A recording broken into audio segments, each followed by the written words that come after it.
I was hoping for someone to fail or win. This was just like, bro, these are funny situations. Nah, I was like, you trying to force yourself in her speech, everything. I was like, nah.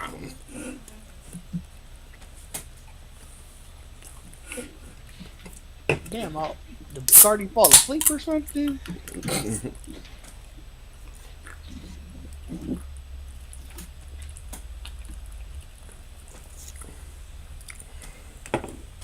Shit, let's try to get some people up here. All right.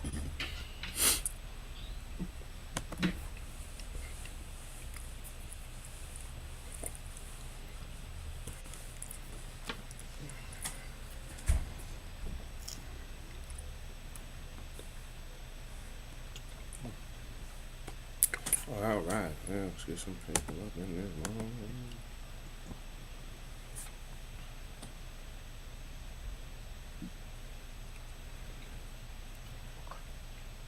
Yeah, can y'all hear no right outside my window? What? Nah. No, what's going on outside your window? They like trimming the hinges or something.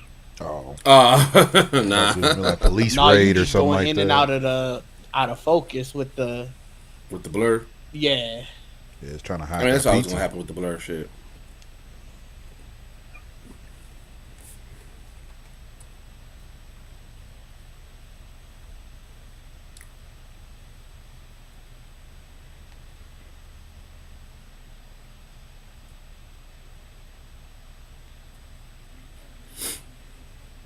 Bro, King, What up? as we was taking that ride down there, I said, bro, that'd have been a lot on a bike, bro. That was.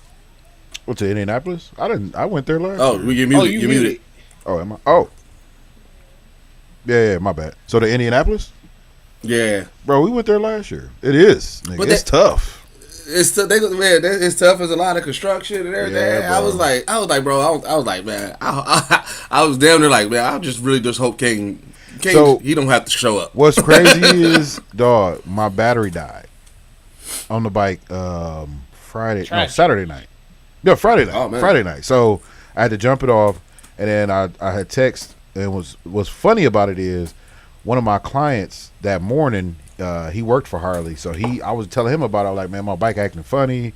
I rode it to work, but I was like, I'm hoping I'm gonna have to jump it off again. He like, why you ain't telling me? I'd have just brought, I'd have got you a battery at discount. I'm like, oh, I didn't. How would I know? You know what I'm saying? Right. Like, fuck, that ain't something we talked about. So then Saturday, he was like, well, just come by the house, because he was actually finna go out of town. He like, man, just come by the house.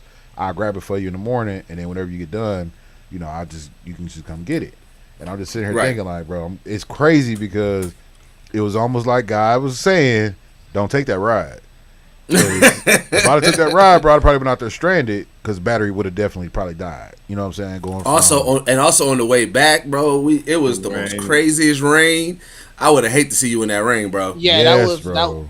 Oh yeah, That the would've made it driving. worse. Oh yeah, I'm glad I just came on that, because I said something earlier, like, bro, this nigga would have never came down there if he knew it was gonna be raining like that in a Well, motorcycle. I was just gonna say, and that was the thing too. My guy had told me Sunday it was supposed to rain. I'm like, oh, okay, well, but he like, nah, that's just here. I'm like, oh, damn, I ain't think about that. When I checked the weather, sure as shit, it was raining like crazy, and it was raining like crazy in Chicago. Yeah. Yeah, what's crazy is it was kind of following us on the way back. We had to try to we literally had to get ahead of it. Damn, In order because bro, that rain. y'all out here All right, getting chased by without- the rain. Mm-hmm. Definitely being chased by the rain. Right. Well, King, what was your longest ride on your bike? So far, Alabama, Alabama. Tuscaloosa, Alabama, whatever the hell it's called. How many hours Yeah. is that? 12, like 12, a little over 12. So it's probably like 14 almost, but. How many breaks you take?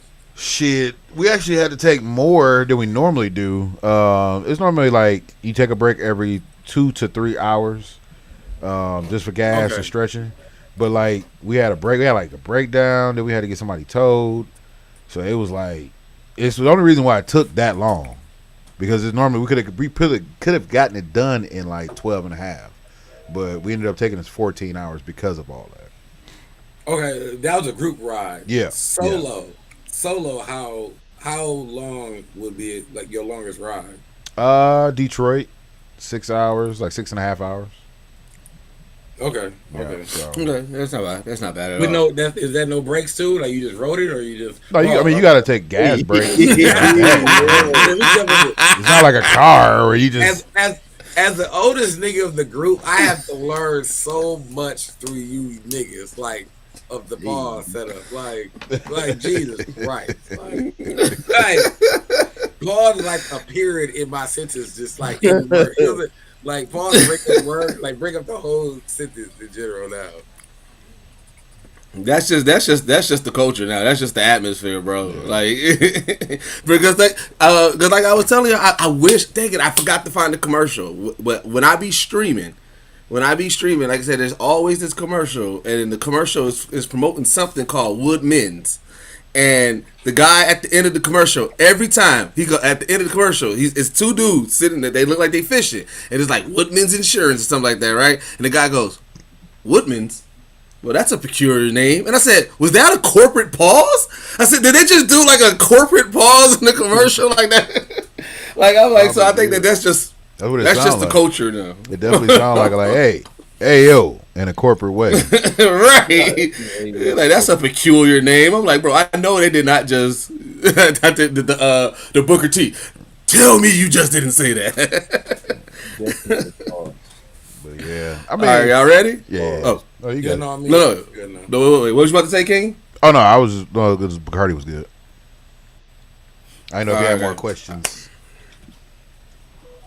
All right. Well, Didge, give me a countdown.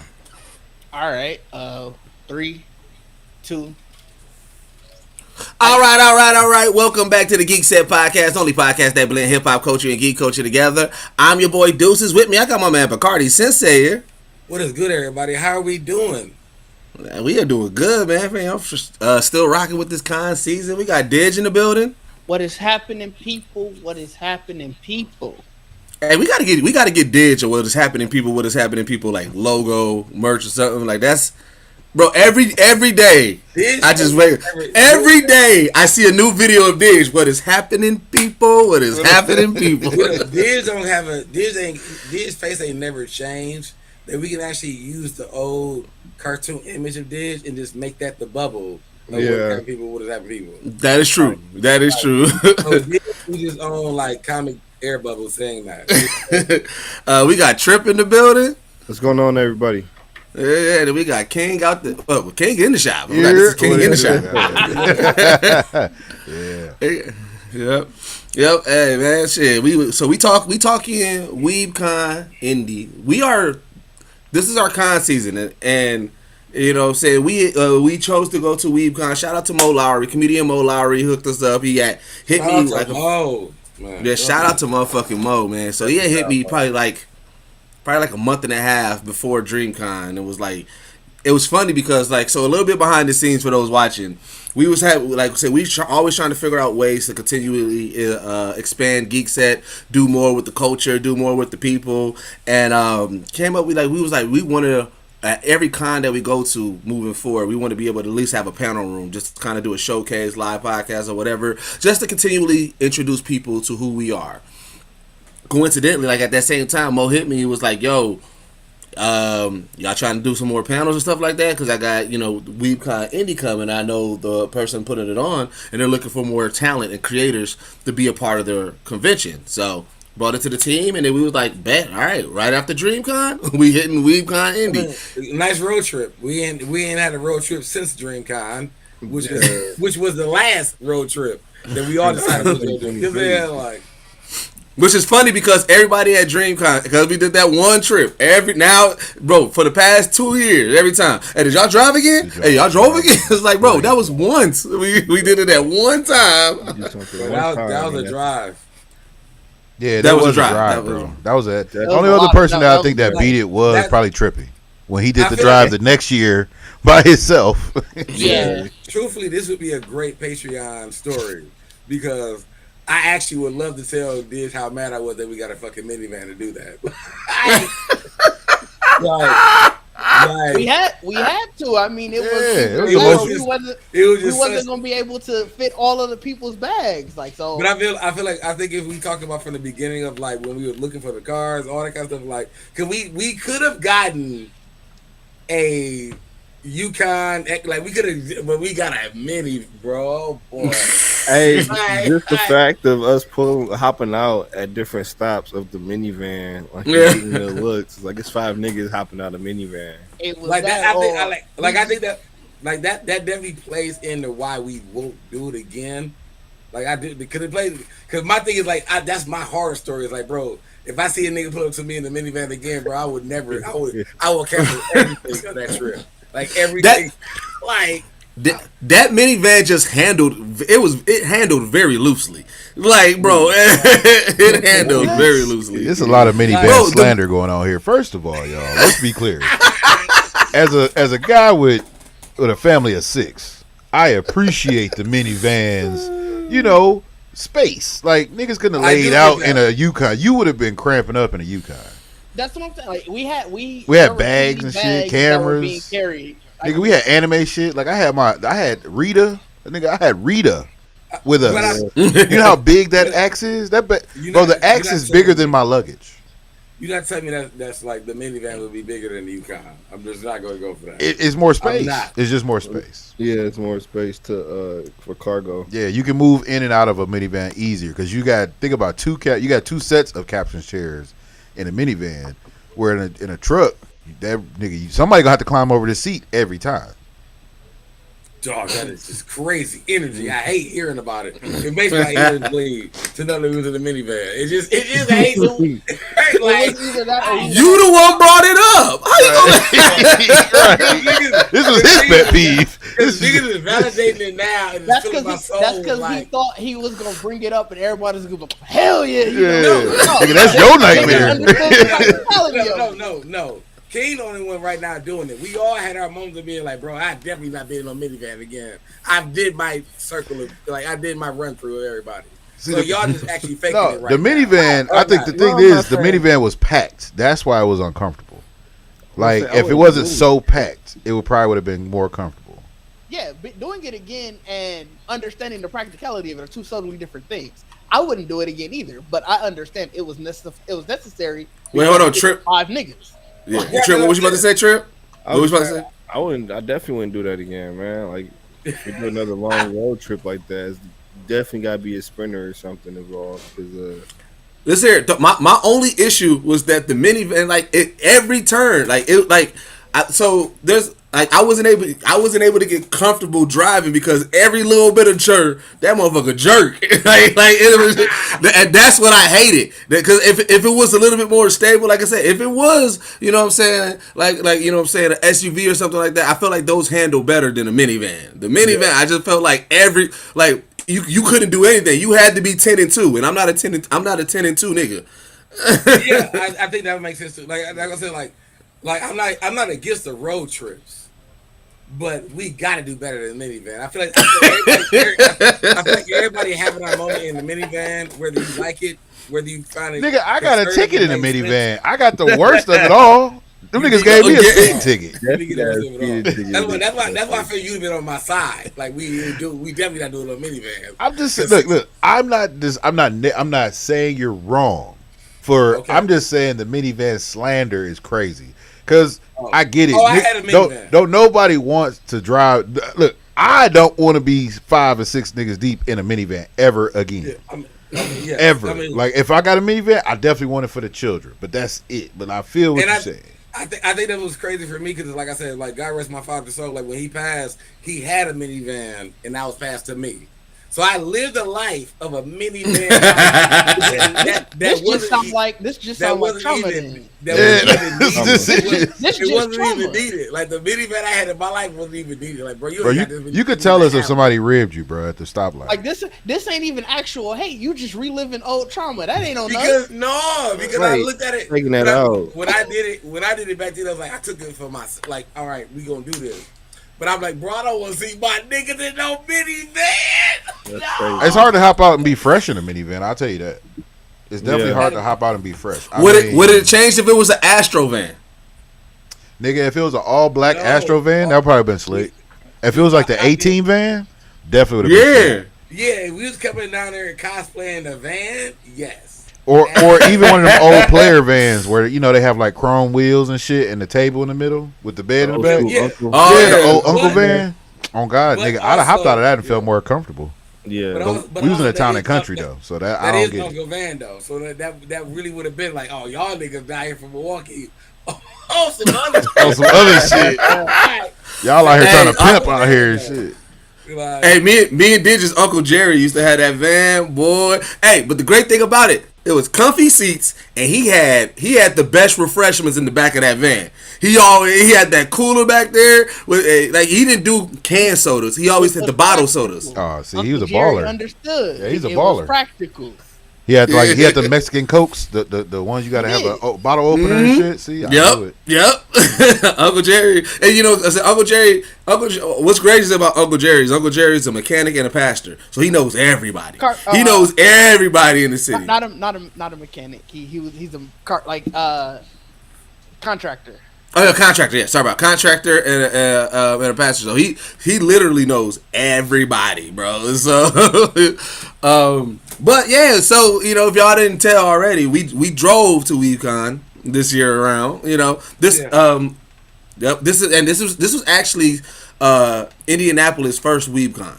So Weebcon is actually like a brand. It's kind of like the Anime Expo. So you'll see Anime Expos in Los Angeles, and I do think they got one in Atlanta. They got one in New York and everything like that. Weebcon, same thing. There's a brand, and this is their first year in Indianapolis. They're based in Texas, though. Like we want to say that. We want to say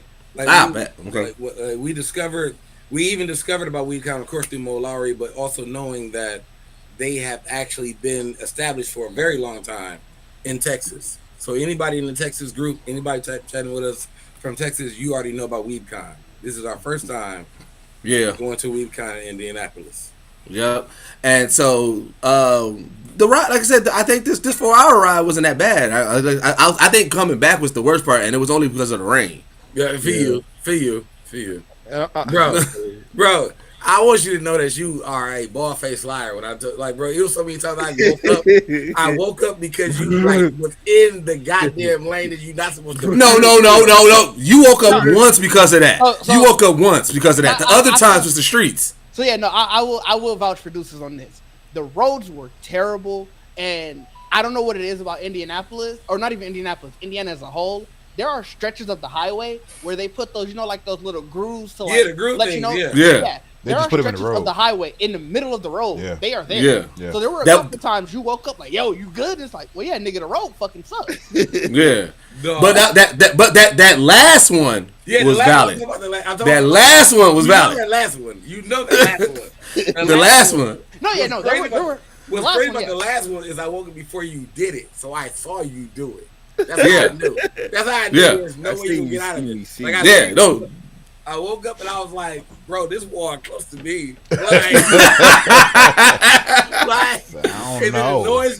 The noise got to go, and I'm like, dude, is you good? You're like, no, yeah, I'm good. I'm like, no, hey. So that was the last one. But that's because everybody felt it, bro. Y'all niggas is the king of going to sleep on a nigga, huh? No. Hey, to be fair, y'all knew I was going to sleep anyway. Did said he was going to bed. So I realized when it started raining, I was really waking up looking at Diz like, bro, Diz go to sleep in this rain with Deuces. Like, the funny part is, I didn't fall asleep like that until we got out of the rain. Yeah, right. And see, I kept waking up in the middle because I was watching Diz. Like, bro, if Diz go to bed on this nigga in the rain, I'm gonna be mad. Because I was straight. I would have been straight, but that rain was definitely getting to a nigga, dog. And I was like, damn, bro, because even that Red Bull did not help. And I was like, bro, I'm normally all right at this point. And I was like, but that rain, bro, and that rain was really hit, bro. It was.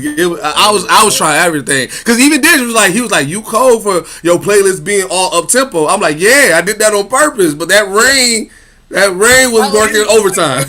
Dish was trying to go to bed like you. That your cold wasn't about your. It was like, bro, I'm trying to go to bed. It was after a point.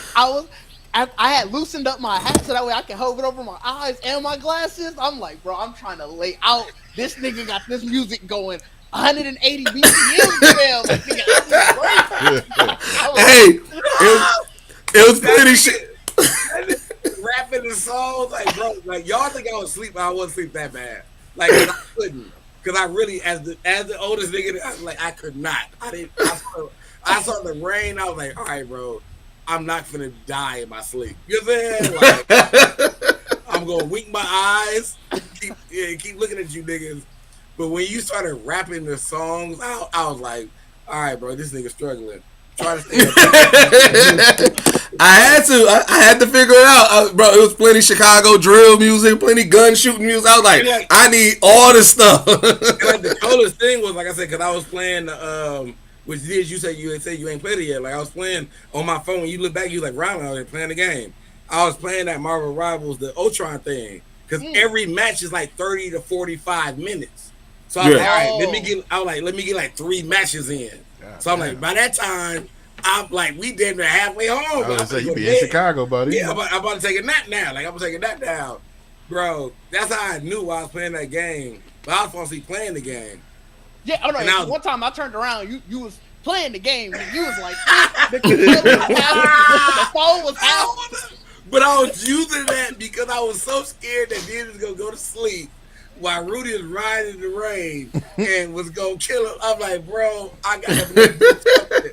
I gotta do something, dog. Like that shit had me crying. Like, so like I said, the ride there was straight. Like I said, Trip slept most of the ride there. Trip got the best sleep the whole trip.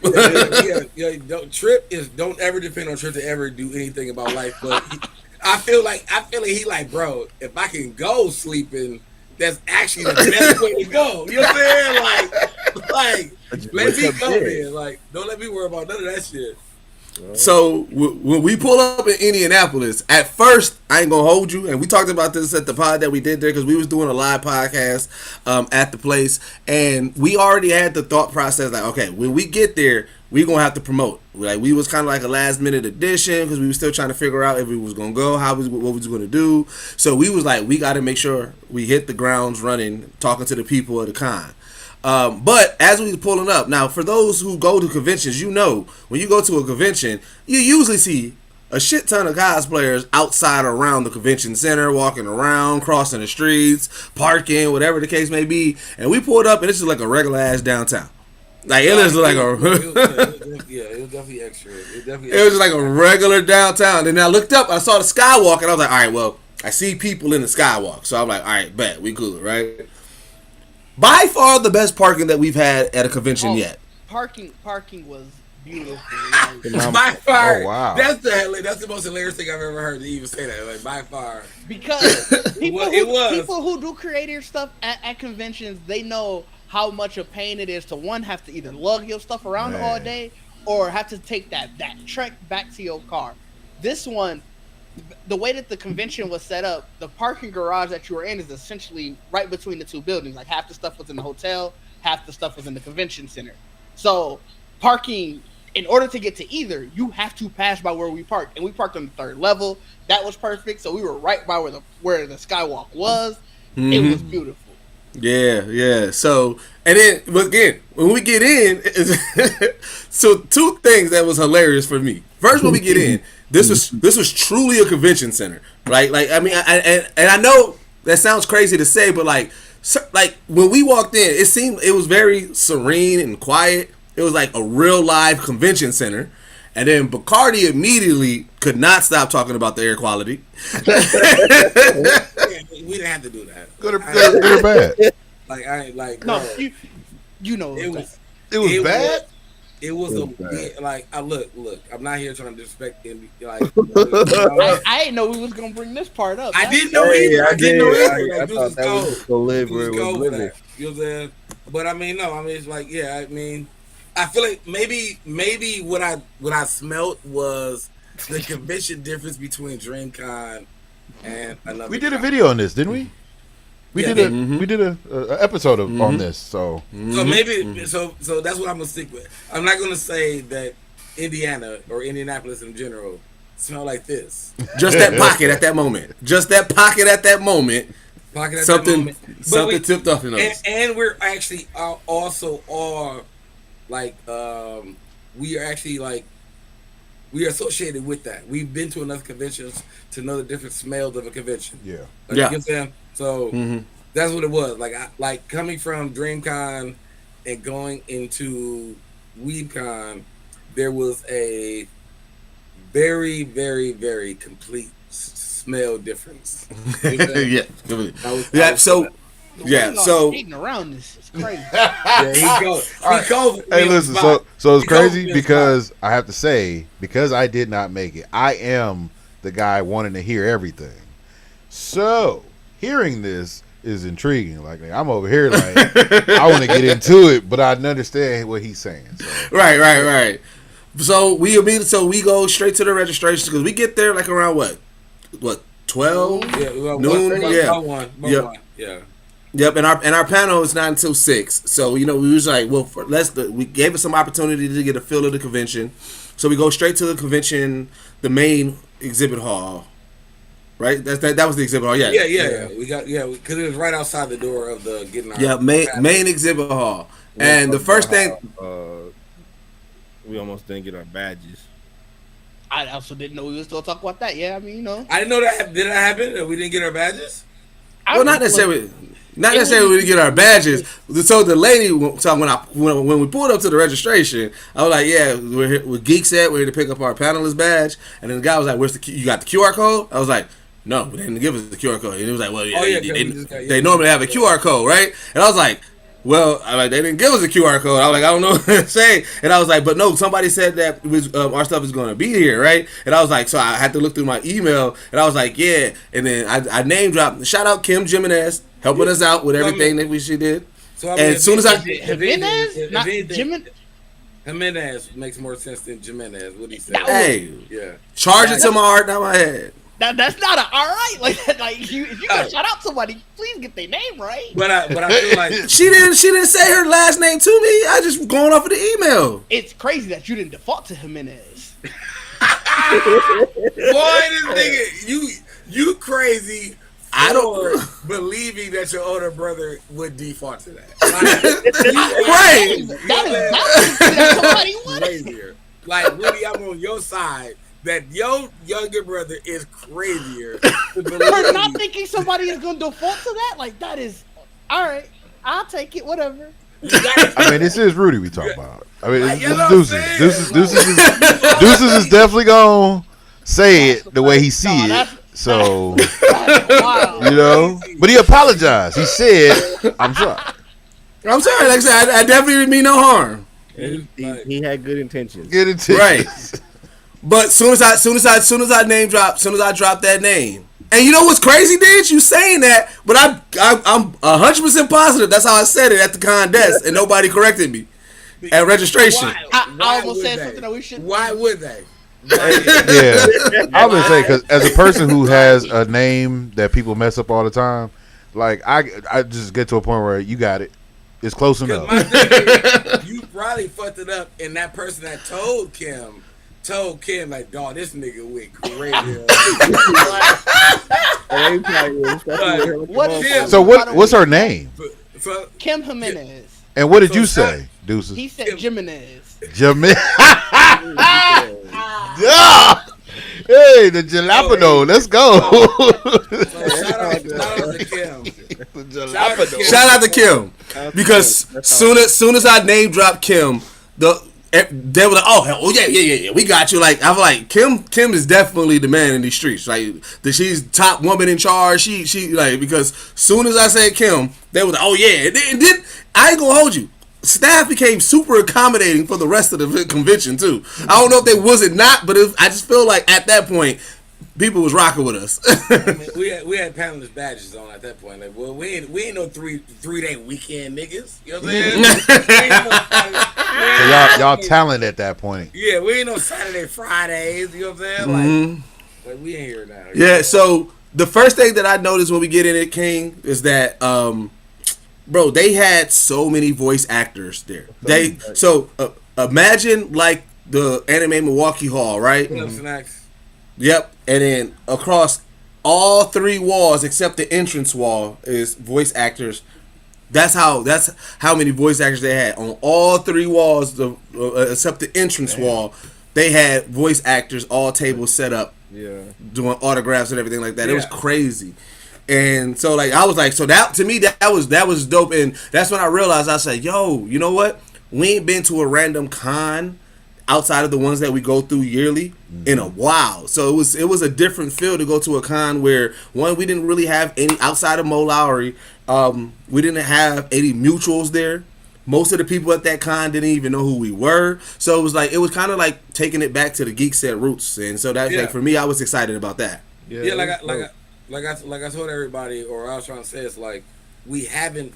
Anime Milwaukee is actually very close to this. We just haven't been in a panel room in Anime Milwaukee in a very long time. But when we worked at Anime Milwaukee, we had one moment that we had a panel room, and we did do a live podcast in that room. And it was the same kind of setup. It was the same kind of like set of seats or whatever. So I felt like it was a really good homage to knowing where we are now, and even knowing that we we still are trying to expand ourselves and go into other conventions and everything like that, and whatever that may look, how it looks for us, we would still go do it. You know what I'm saying? Yeah. Like that was like the great thing about it, because like I feel like we are, and I don't say it in a bad way, but like I feel like we are, like I say, coming from DreamCon, this was a very small con. Mo would, you know what I'm saying, would account with it too with us. You know what I'm saying? Like Mo would account with like in the same thing, like coming from DreamCon to this was very smaller. But what I think we all agreed on, it was like it was really also more intimate. We had to actually work harder to like just be who we are again.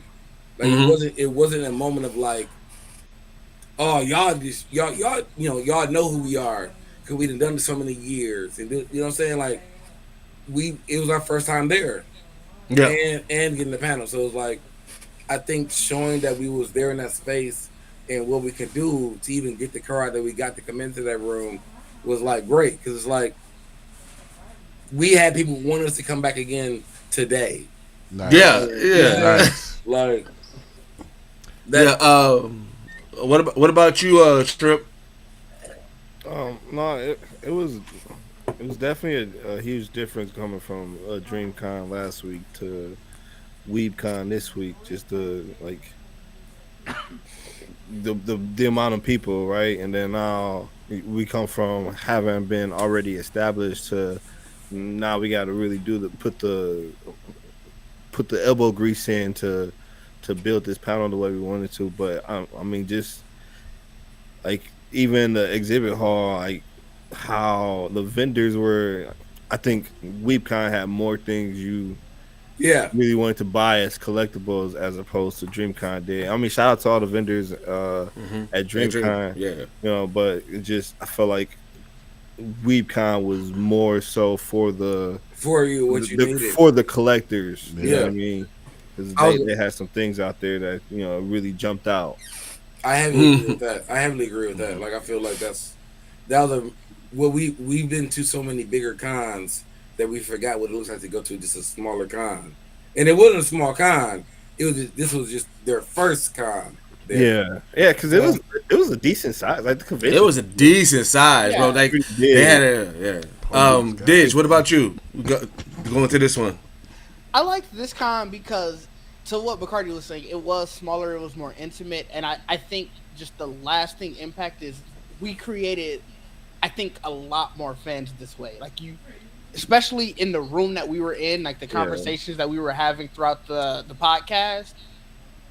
The way we already do podcasts, it's very interactive, but when you have a smaller group and you're sort of like you said, this is their first Weebcon, this was our first Weebcon, so we're all sort of learning this convention together. You can tell, like, the way that we left, like, people were like, I like these people for who they are, not just, oh, this is another name that is here, so I gotta follow for that. It was like you built a personal relationship, and that's how you definitely build good community. It's not the size, it's the how engaged they are. I'm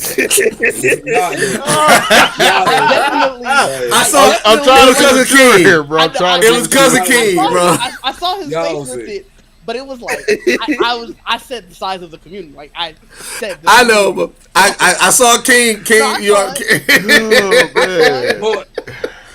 y'all, It started with the con size. It just kept going. But y'all got it, bro. Yeah. What was you gonna say, Bacardi? But no, like I think it really was dope. The fact that, like I said, we haven't had that moment since DreamCon 2 years ago, of just even being able to just have a moment in the room to talk about ourselves. Mm-hmm. And, you know what I'm saying? And I think what we are lacking from, and even in our presence in our convention tours, is creating that room that gets bigger every year, just like Anime After Dark. Like we great as a live podcast, but we need the consistency of being in a room so y'all can actually fuck with us. Like, you know what I'm saying? Organically building new fans. Yeah. So I really do love, like, if they keep doing Weebcon in Indiana and it's a drive, that's on the map now. Like, that got to be in our checklist. We always gonna go to that. That's a drive. You know what I'm saying? Yeah. And because we already did a live podcast there, it's like we just open now to give us bigger and bigger rooms, because we've already shown in one moment how many people were like I said, like, they wanted us to come back Sunday. They thought we actually had another room again Sunday to do it. So it's like, if you actually asking for that already, right, bro, you know what I'm saying? Yeah. We're gonna do better every room. You know what I'm saying? Yeah. So, you know, so after we did our first once around, again, we had to go see where the actual panel rooms was, because, like I said, this convention was a big ass convention center. So if they continue to build, they can find themselves in like how like Anime Milwaukee, C2E2 is, DreamCon is, like, it can pack a lot of people in there and have a lot of things going. It's just, you know, this was the first time at Indianapolis, so I can understand why the crowd, again, still a decent crowd, but it was like you can see the potential in there of what they had. And I would love to see what they're doing in Houston, in Texas, because shit, if they wanted, like, if we can be part of the crowd and just follow Weebcon in some way, shape, or form, like, if you already trying to get Bacardi want to get the franchise tag. You want to be the hey, you know what I'm saying? Like, they already established in Texas. We were already down in Texas and we made an impact down there. So I would love to be like same as we're doing with a lot of other places. Like, we can like follow Weebcon in the sense and be like, yeah, like we should bring Weebcon further up to us and have it. You know what I'm saying? Remember, we talked about that's what you got to talk about. The actual history of Weebcon and where it came from first. That wasn't Weebcon. That was the other con when we were talking about Gen Con. Oh yeah, but we discovered from Weebcon. So we discovered from Weebcon to even like we ain't gonna say about right now, but in another podcast, Gen Con, we know what you're talking. We know what you did. We try to bring that back. You know what I'm saying? We try to bring that back. Right. So, like I said, I mean, the whole plan and the idea, because like, after we figured out where everything was at, we were like, on one, they had to cast the Cowboy Bebop there, bro. They had to cast the Cowboy Bebop. They did a panel room that Mo Lowry was moderating. The live action? Yeah. No, no. The actual animated? Yep. They had Naruto. Yep, they had Naruto. Then they had they One Piece was a mixture. They had one actor from the live action, and then they had Brooke, the voice actor of Brooke, the voice actor of Choppa, and I couldn't make out who they were in the mask. Did y'all get that? I didn't know. Guy? I couldn't make out who that was. You know the dude in the big mask, right? Yeah. Yeah, I didn't know who he was. I couldn't make out what character he voiced. But so it was really dope, because one, like I said, when we got there, got to see Mo doing his thing and everything like that. And I was like, oh, and then we realized like he was definitely the MC of the con, right? And this is where I say like, oh, with their growing, obviously they still trying to figure out like, you know, who their talent is, like who they're going to be having moderate these panels, because he literally finished the Cowboy Bebop one and then immediately went over to the same room. Reset the room. Now the new Naruto cast came in, and he was doing that one. And I was like, dang, like this. So they had him out here working. They had a couple of other people working, because it was a lady. I wish I would have got her name, but it was a lady who moderated the One Piece panel. But it was like, there's definitely some room for more people to be talent within this con and everything like that. So it's like, you know, again, it's seeing the starts of a con that, like I said, they got the stuff. It's just like, you know, seeing where they're going to expand to, and I feel like that's gonna be really, really dope to kind of see them work. And then obviously, you know, they from the Midwest, so not from the Midwest, but that's a Midwest con, and you know, we Midwest folks anyway, so it's like, you know, any more that we can get there, that's always a good plus. Yeah. So I want to give a shout out to Trip, man, because Trip right now, like literally, he inspired me to kind of do more of those man on the streets and everything. Seeing how Trip was working y'all at DreamCon. Went crazy. I want to like fuck what you talking about. Let me say it because y'all both was working. Y'all went crazy. I like me seeing y'all just grabbing the mic, like knowing that I'm talking, even knowing and hearing the discussions beforehand about having the mics and the phones. And we go like, I don't know what y'all gonna do. I had no clue. Cause then, like, I feel like when I come into my place with Geekset and when we do conventions, I'm the billboard. Like somebody gonna stop me. Like I'm cosplaying. I'm all, you know what I'm saying? Like you always cosplay. I'm gonna do my moment. I'm gonna do my moment of being a billboard of like, we ain't gonna be just be a bunch of regular niggas. It's one nigga in that bitch being weird. You know what I'm saying? Some nigga in that, you know what I'm saying? Somebody gonna, you know what I'm saying, still stand out. And I enjoy that space. You know what I'm saying? But to be in that space and watch y'all actually like now, like even picking, like what I said, like with like Trip doing his moment of picking wrestlers to talk to, you picking One Piece people to talk to, and making it a thing, it was like, it actually felt way, way more advanced in Geekset than we should have been a long time ago. But it felt like, dog, this is easy. Like this is so fucking easy.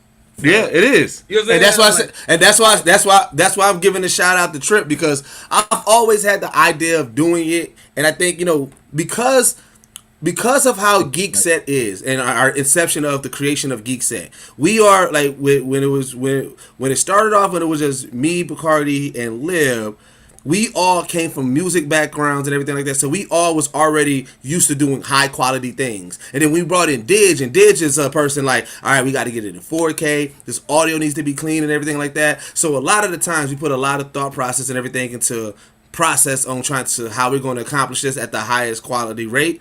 And we forget that sometimes we just got to keep it simple. So when I was seeing how Trip was getting all that wrestling content and everything, and I'm just like, yo, this is really dope. It's going. And I was like, I got to get out my head and let me just do it. Let me just go ahead and do it.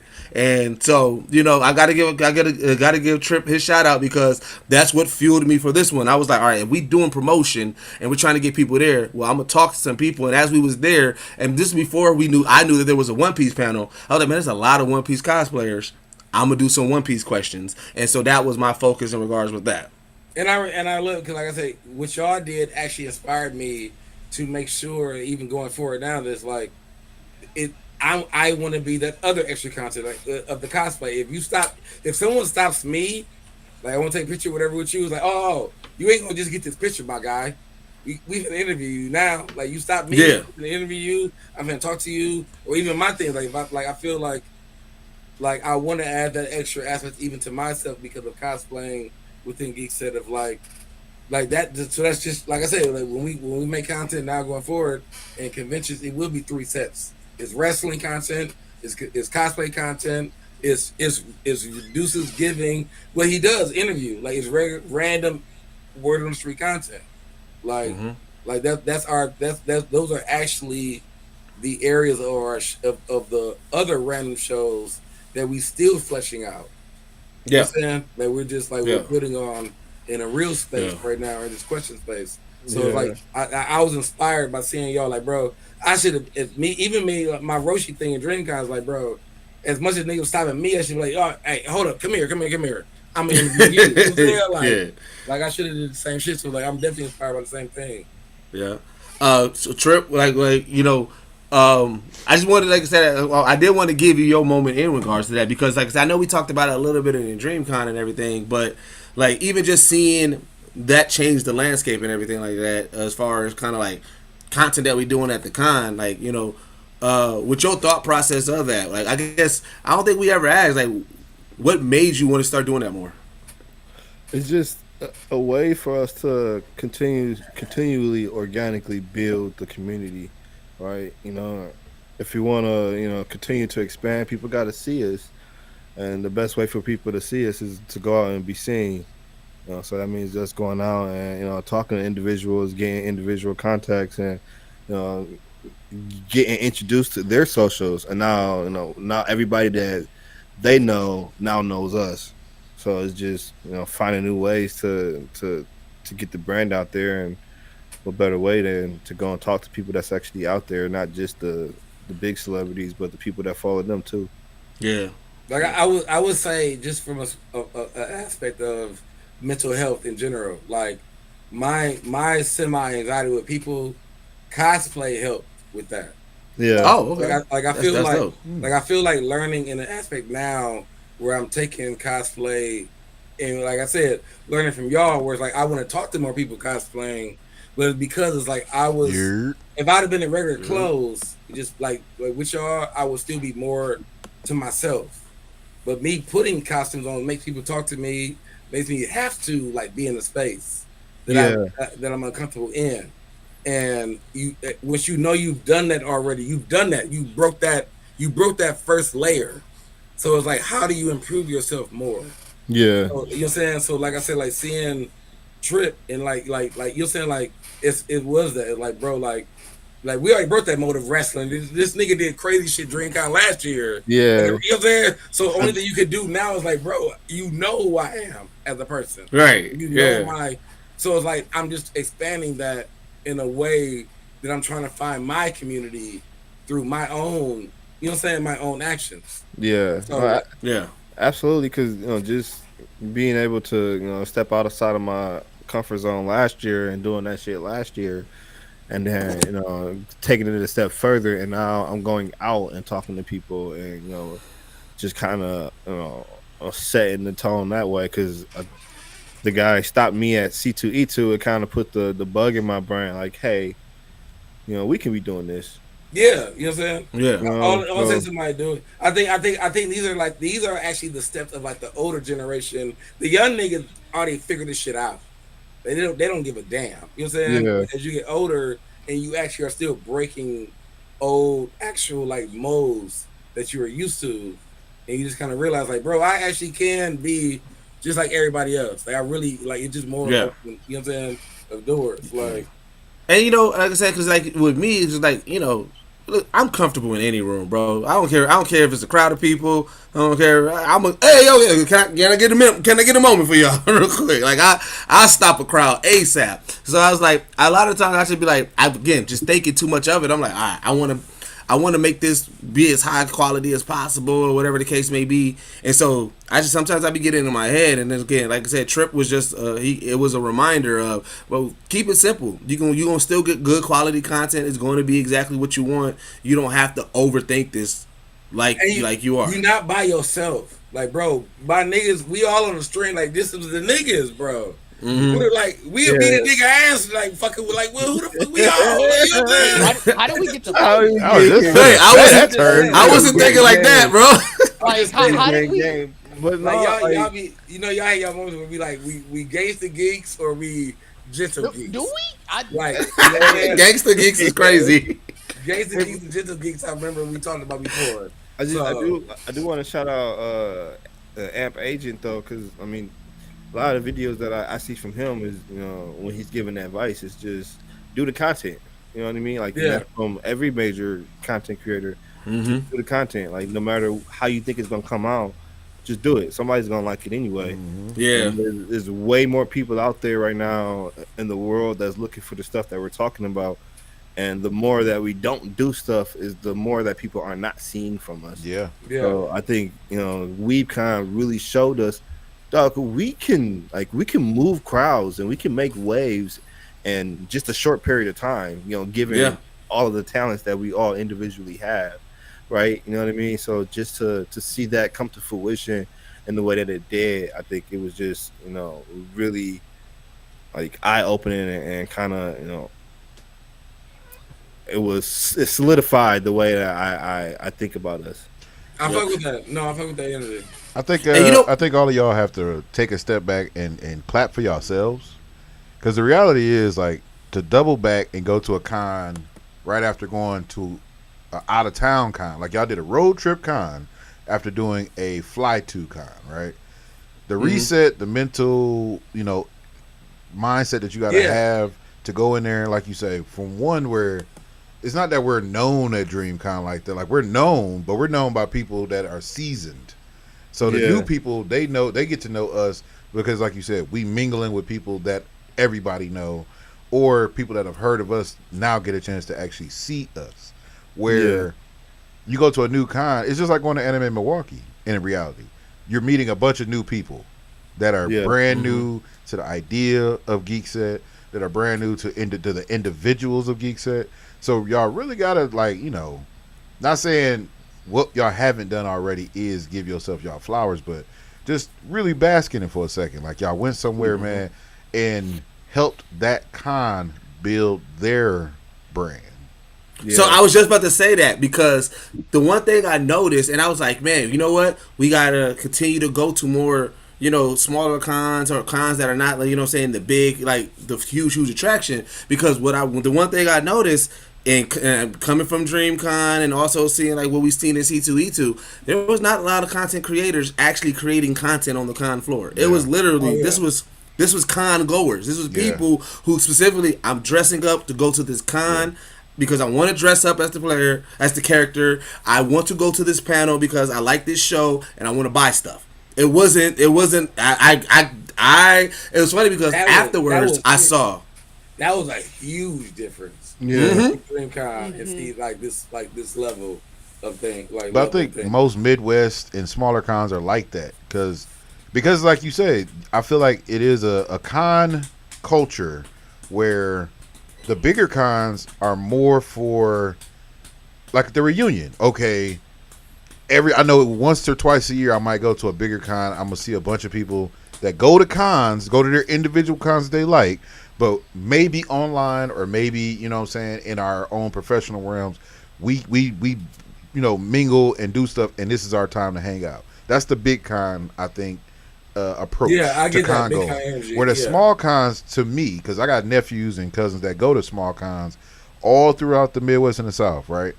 And they tell me the straight up truth, like it is more for the cosplay, it is more for the collectibles, for the vendors, and just for the voice actors or the love of the show. So I think, and not saying that DreamCon isn't more about the love of, like people don't dress up for the love of their character or the show. I think that's just where we all can meet up. You know what I'm saying? Like if you're an East Coast Naruto lover, I'm a Midwest Naruto lover, you might go to, Blurred Con or whatever con out there on the East Coast or a con in DC that, not many people going to. I'm going to go to Anime MKE. I'm going to go to Anime Milwaukee. I'm going to go to, whatever they got going on here, and then we can go bond about that later. You know what I'm saying? We could talk about that at the big con. But I think that's the thing is like going to the small cons and actually performing would be great because you're going to reach more people. Though, it's not only just that, though. It's also certain cities aren't cities where people are just creating in general. Like, not to say that there aren't creators in those cities, but you hear about it from creators all the time who are like, yeah, I had to get out of my hometown or I needed to get out of there because people aren't just creating there. Like there are, like they have creators, but you're not going to see someone just walking down the street creating because that's not the vibe of this city. I mean, and that was crazy. Like to see that. Like I said, I think even like I said, even seeing that range of difference from DreamCon to this, and even like I said, knowing it was the first time it was a con is still okay. But even that aspect, there was no one there reporting that this is the first time of the con. Yeah, right. It was like, it wasn't that's gonna be a smaller, smaller con situation. Like when you go to, the one at in Milwaukee, we don't see a whole lot of news or a whole lot of people, a whole lot of creators. It's not a whole lot of creators. Period. Like you say, I can go to LA or San Diego on a regular day, and people are walking the streets create. Right. So it's like, I get it. You know what I mean? If I'm going to Comic-Con, it's going to be a million creators there because this is where you go to create. Just like we had that issue with the streamers at DreamCon. They're only going here to get the content to say, I went there. Where who's going to be like, yo, I went to Weebcon Indy, if you got, millions of views, it's not going to be like, it's not going to hit the same, I feel. Yeah. And funny enough, so Dish has been telling us about this show called The Studio, right? And so I just finished it, right? And one of the episodes they go to, was it the Golden Globes, Dish? Yeah. Yeah, and so Seth Rogen's character is on the red carpet, and it's all these streamers, right, streaming and everything. Like literally, Zoe Kravitz is in the show doing an interview, and there's a streamer in front of the interview, like, "Hey, I'm at the Golden Globe. Look who's behind me is Zoe Kravitz." And Seth Rogen's character says, "Who are all these people? I don't know these people." She was like, and then the person he was talking to, she was like, "Oh, these are just streamers. They don't even go to the event. They just go to the red carpet, film, and then leave. And that's the culture." And I was like, yeah, you see that. A lot of people, they're like, when it's heavy creator based, like I said, unless there's content that you can get from the actual event, they just want to get that moment on the red carpet. And you got to think, if I go to an event, I'm trying to film the stage. But if I'm on that red carpet, I have more chances to get an interaction with a celebrity for my TikTok or for my stream. So it's like, you know what I'm saying? It is different. Like I said, it is doing that streamer stuff. And I think that, but again, it works in our favor of being how we are, because again, we're very comfortable in any room, in any setting. So even though it wasn't a lot of creators there and anything like that, and even though there was a lot of people that I was like, okay, these look like these are just regular con goers, so I was like, we're going to be converting some people. So I was having crazy conversations with a lot of people, like, yo, let me get a moment, we go by the Geekset podcast, doing my spill again. Hey, we the only podcast that blend hip hop culture and geek culture together. We're gonna be in this room doing this live podcast. Come check us out. It's just kind of going down, and I was like, I feel like I don't feel like I'm ever going to get out of that. I do enjoy introducing us and who we are. Yeah, I do that. And my thing is, like I said, what I realize is you don't realize that we haven't done that. We did that all Black Geek documentary weekend in DreamCon, but before that, we haven't done that since first DreamCon. Yeah, the first. The first DreamCon we didn't know what we were doing, and we were in the lounge, the Dream Lounge. Yeah, so we just trying to tell people to come fuck with us while you go chill. Like, it's not even a panel. We trying to say, like, bro, come hang us while y'all chilling. Like, yeah. But it's the spill. Like I said, I enjoy doing that because, and I think that's the one thing. Like, it's just it's good because it's funny because like randomly we were sitting by this dude at a bar when we was wrapping up, and I'm telling him the spill. I just did the regular spill. Hey, we Geekset podcast, on the podcast, blend hip hop culture and geek culture together. And of course, usually when we tell somebody, who we are, if they are not familiar with the culture, they try to find something that they latch on to so they can have a familiarity with the conversation. So his was Dragon Ball Z. Oh man, I love Dragon Ball Z and everything like that. And so, of course, as the conversation going, I'm telling them more things that we do. Like, oh yeah, we talk to celebrities, and I was naming celebrities, and Bacardi said he was sitting there like, I wonder which one is this guy going to recognize, right? But he was a white guy that also listens to hip hop, so it was a couple of names. But then when I said, we also we do reporting on Sway in the morning, and Sway's universe and everything, he was like, wait, you was in Sway in the morning?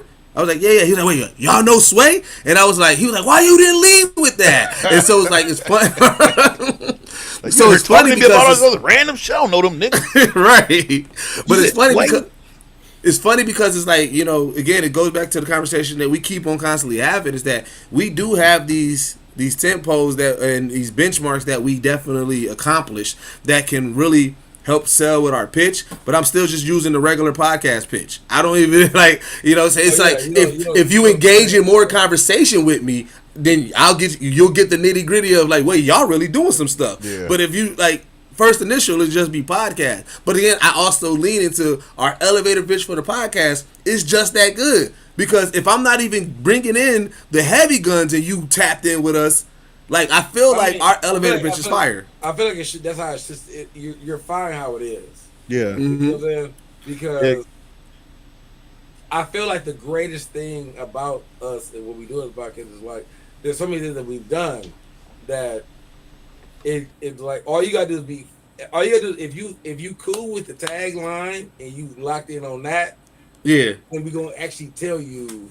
It's gonna blow your mind. Like, yeah, we're gonna tell you what that tagline means. Yeah. Like the hip hop culture is Sway in the Morning. The the anime is like doing a documentary on Blackie Like, you know what I'm saying? Like, if you gotta eat up the tagline first. You know what I'm saying? Like that's all you gotta really do is eat that up first. And be like, all right, bro, now I'm gonna let you know what we got. Because you're gonna be like, oh shit. You know what I'm saying? And when I saw this weekend is that, for sure, like the Black Geek documentary isn't just something that's gonna sit within just us, right? Because we had that room was really diverse, and everybody in that room was engaging. Like, and it filled up pretty quickly. Like that was one of my questions, bro. Were there black people there? Bro, that's the thing I was waiting on, like Deuces to like kind of lean towards, because when we got there, like there were like some black vendors, and like when they saw us, they were like, "Oh, my people!" Yeah, literally, They gave you the literally, knife, they gave you the gun. Oh, we got the dap. Oh, we got the dap. No, bro. People. They literally came up to us to say my people. Like one person, I feel like he was shocked because like he turned around and he was like, "Oh," he was like, "Us." What he say? Yeah, he was like, "Oh, us." Like he was like legit shocked. I love that, bro. Even old boy that was the voice actor that was like, "Nigga, I remember your hat." Like, bro, But he said he stopped. Like us was actually a very like subtle term used. Yeah. Throughout the black people, like us was heavily like. Even the security was rocking with us. Like once we got through the first time, like they was like, oh yeah, we recognize. I ain't gonna lie, bro. I feel like that's how my first anime Milwaukee or 414, whichever one it was, because I forget what time of year it was, but it was at the Barrett Center, and I feel that way because my guy was the event coordinator at the time, and this is before. I don't even know if like we was kicking it. We might have been like the first year I met y'all, bro. I walked in there, and so many that like vendors, like you said, the vendors, the security, the workers, they looked at me like, "Nigga, are you in the right place?" Like, you sure you? Because I didn't cosplay. I wasn't wearing nothing. Like, I think I had on maybe like a Dragon Ball Z shirt, like a T-shirt, and. Oh yeah, I was in awe because this was when it was smaller still, and the only people that was cosplaying was like white girls. Like even the dudes weren't cosplaying. That's how new it was, and they saw a black face, bro. And I can probably count on one hand how many other black people was there. But again, this was like years ago, so. Yeah, because it truly do be like that. Well, that's a big impact. Like you can continue at that, but that's a big impact coming from DreamCon. Mm-hmm. All black, like I said, walking in general, without having no kind of thought process, whatever, the energy was so different, completely different. Yeah, they're so different. Like, and it's not giving like problem to Weebcon, but it's just understanding what you had to follow up behind. Oh, definitely. But that's why I say y'all need to recognize that it is culturally we're all the same. Right? Because if we sit down and have a talk about our favorite animes or our top fives or our dislikes and likes, it don't matter what color you are. We all gonna have a conversation, right? And it don't matter if you don't even like me, which ironically, Indiana, home of the Klan. That's why I asked that question, because I'm like, I would have thought that it would have been so many other people there that you wouldn't have gotten that community of, people of color to even come to the Weebcon because it's the first one. Like people, people would have tried to see. So no, there was definitely like, I get what you mean, but there was like first impression of seeing like, okay, there's gonna be a lot of black people. Yeah. As you walked around, every room we went into, there were a handful. So it was like, there was definitely. So it wasn't that fear. It wasn't that fear of expression, because that's what I think it'd be. Yeah. What I wanted to say though, like, I feel like every black person I actually saw, like cosplay, like they were actually invested. In what they were there for. Nice. Like, it wasn't a lot of regular clothes. Just like niggas there. Like they were actually like. It was like actually. I am a geek. Like I am here for this. You know what I'm saying? And every black person that we talked to either went to DreamCon or heard about DreamCon. Nice. Mm-hmm. Yeah, there was a couple people there. And so, but this is where I think where the way we move and operate is what is kind of how helps us be successful. And where DreamCon, the reason why DreamCon feels more like a gathering, a family reunion, is because our makeup and who we are, it's a lot more of us there at what we do at DreamCon. Because the way that we operated at Weebcon, I can tell, like, there was a lot of people that was really shocked when I asked, hey, let me interview you. There was a lot of people really shocked when I was just going through a spill. There was a lot of people just shocked and saying, hey, this is who we are, yo, come check us out, blah, blah, blah. Even to the point where people were like, whoa, hey, I got a podcast too. Right. I want to talk to y'all. Right, so it was like, and that's one of the things way early on with Geekset. We always said that we want to make it comfortable for the hood niggas and the geeks to be in the same room with each other. And so we bring that energy of that, where it's like, look, we gonna bring that energy, we gonna bring that cool, we gonna bring that swagger. We all here geeks. That's bottom line. So we just have a geeky conversation. We just have a little bit more colorful language because of who we are. Yeah. But yeah, we gonna have this geeky ass conversation, and we want everybody to be involved in it. We don't care what walk of life you are, as long as you ain't no weird nigga doing weird shit or weird person doing weird shit. You doing, like I say, because again, what y'all think is weird, we don't consider weird. Cosplaying, not weird. Like an anime, not weird. Like I said, hey, you know what I'm saying? If you at the waifu station, hey, that's part of the culture. That's not weird.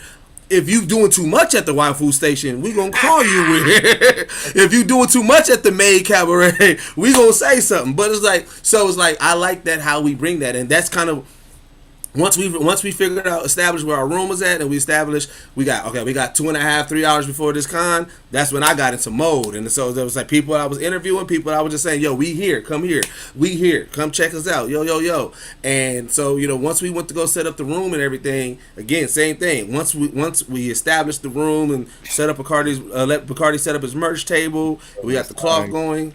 Yeah, we was out there in that hallway. Me and Trip was out there in that hallway promoting out there. Yo, come up here. We right here, and shit like that. So like that was like I said, and again going back to the roots, because I'm a person that I don't mind doing promotion. I don't mind doing promotion. I don't mind being the billboard to tell people we here, come here.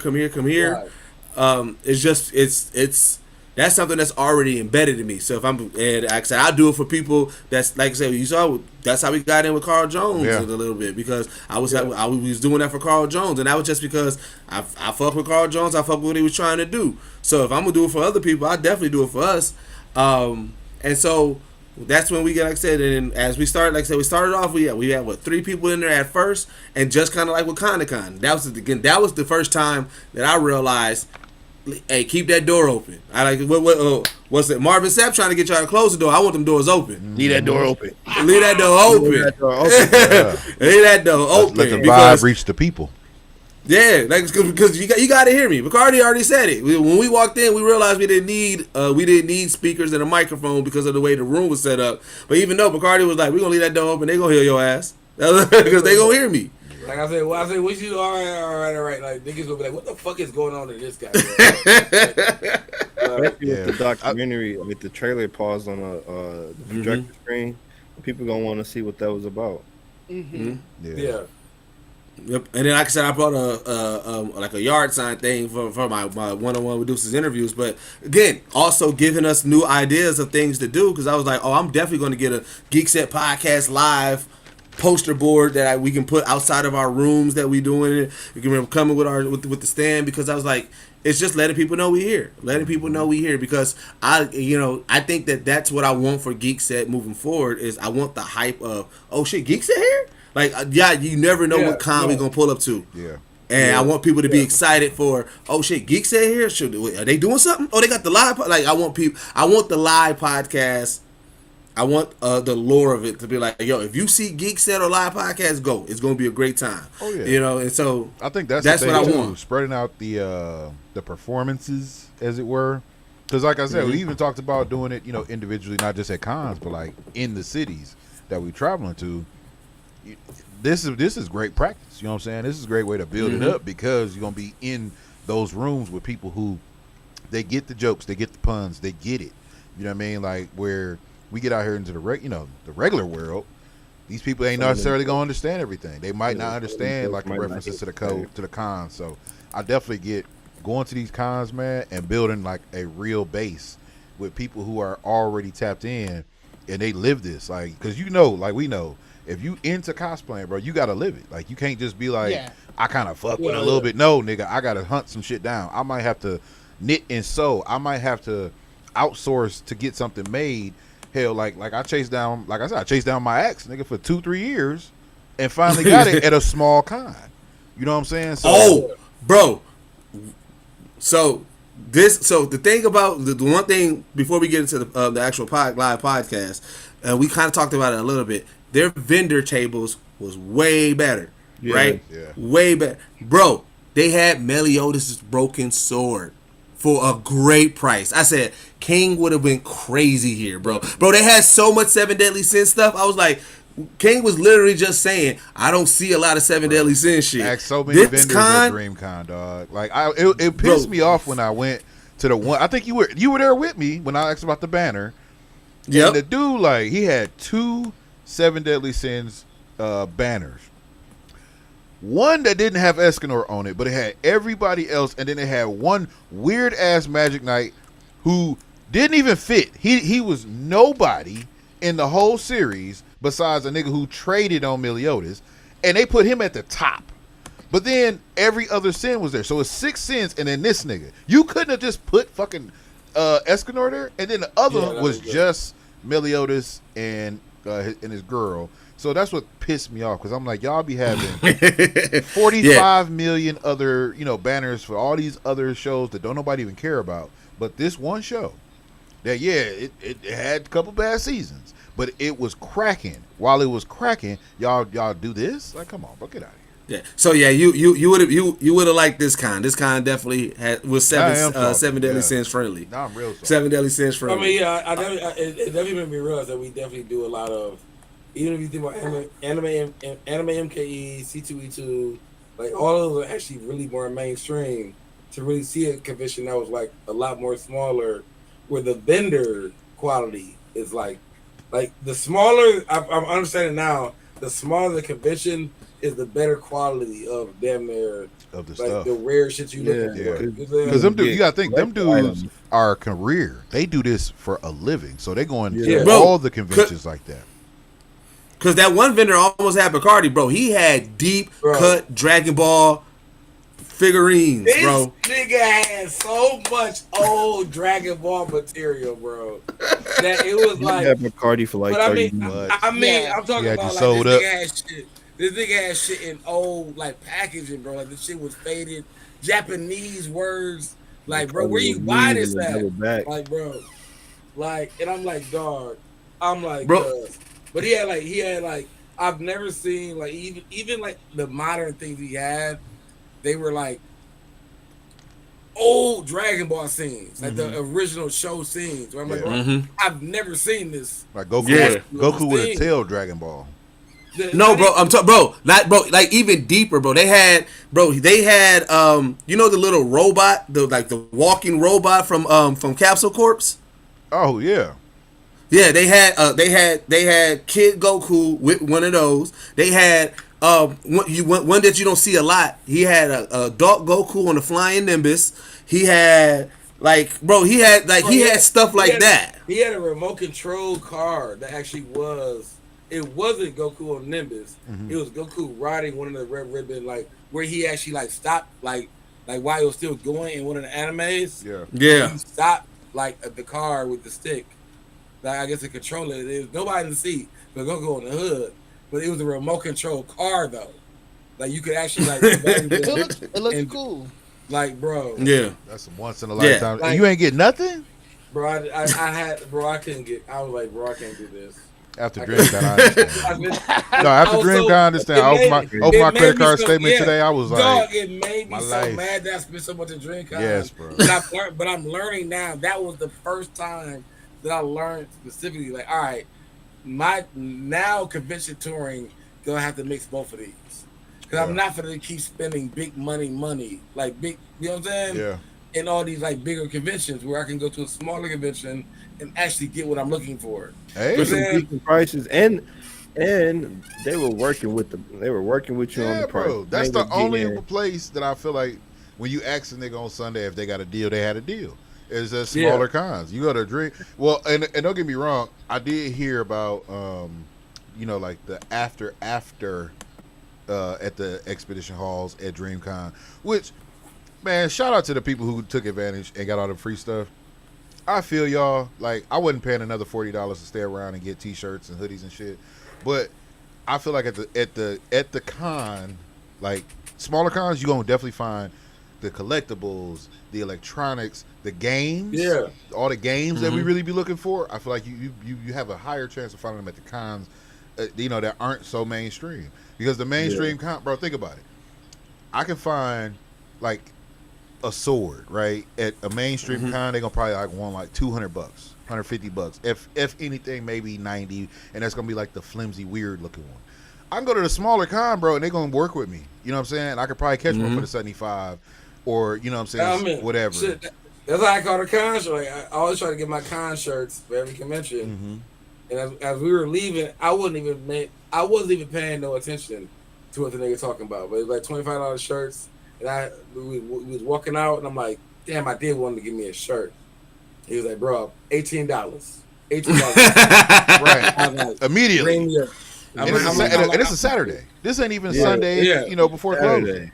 Yeah. I'm here for the con. I'm like, give me a con shirt then. You know what So we get to we get to the podcast. We started and we do the podcast. And we do our typical regular podcast. Like I said, we just talking about we bring in back some of our great topics. We end up bringing back the Butler topic. You know what I'm saying? Talking about the Butlers. Started talking. I don't know how we end up doing Android versus Apple and Xbox versus PlayStation again, but that popped up again. Because y'all hating ass niggas. Wait a minute, y'all had that conversation without me there? Yeah, you're not the ultimate Android hater. Hey, you'll be happy. They was on Bacardi Hills. I bet they were, as they should. Bacardi was a lone man. Real hating energy, bro. Bacardi was a lone man in there. Like, we started talking. There was not an Xbox nigga in the room. I don't think, bro. No, that room was very as diverse as it was. It was very there was some Nintendo solidified on one thing. There was no wrestling nerds in that. There was no wrestling nerds in there. Yeah, hey, that hurt Trip hard. That hurt Trip hard. Yeah, me and Trip got burnt. Me and Trip got burnt hard. I got the disgusted look. Like, oh my god. So y'all like wrestling here? They're like, boy, what the fuck? How dare you ask about some wrestling? At the end though, at the end of after the podcast, I got some love about the wrestling, but. Yeah. That's because the rest of like I said, it was really at the crib watching Battle with what was it, Collision? What was it, the Worlds Collide? The Worlds Collide and Money in the Bank. And Money in the Bank. That's what the wrestling fans was doing. Trip was trying to dodge spoilers all day. Oh man, Worlds Collide was amazing, bro. I felt bad because I knew y'all was like at the convention, and my client he came through and he was like, hey, can you put it on? It's about to come on like right now. And I'm like, damn, if I was going to be able to leave, this would actually have been the time that I had to leave. So it was like, all right, you know what? I'm going to just watch this and pay homage to Trip. Maybe we'll talk about it on, podcast there or something like that. Bro, them luchadors was going crazy, bro. I ain't going to lie to you, man. They was doing some wild ass shit. I was like, shout out to Trippy on this one, bro. I wanted you to be asking questions while you were watching it or something. Man.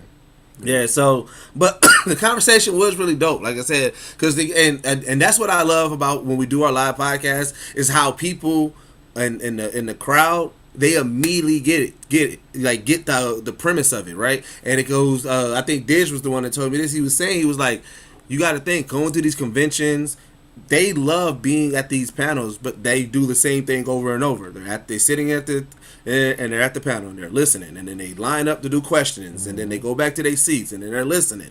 No matter what the case, even the small panel. So Dish was saying like this is a break from the norm, and so this is where they're like, oh man, I could yell back at y'all, I get to argue with y'all, I get to yell at the crowd like what, and so again and keeping that door open, it makes people be like, yo, what is going on in there? You know what I'm saying? So like says. To build that organically was just like the most like satisfying part, because that was just, you know, nobody there knew who Geekset was before Saturday, but after that everybody wanted more of Geekset.